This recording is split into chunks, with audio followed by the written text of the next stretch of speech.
atian avedeng kala hi nawalong Kentucky State ami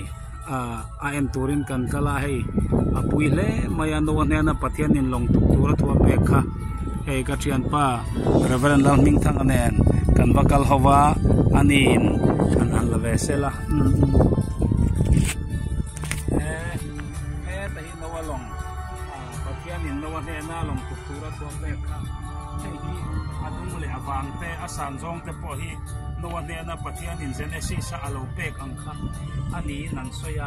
apui he mai achunga kan lalu don ani a eta hanin ringot po hian pui takania achung phei chu alaro pui le zual ni om takani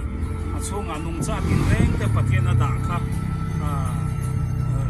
ramsa bin reng atua ka da ke po kha achunga kan alemin ang tak takin an da avek nin an soya atakin kan wak mudon ani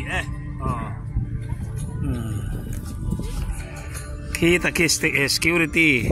lam duty na te pon yang hey apui le maya nawalong kha he mi sai sang tak tak ani so alo lian don le mai mo tero Bible ang chuan ang siam Bible ani chu vai kum tam tak as tukan ti po kha thil om tak ani hi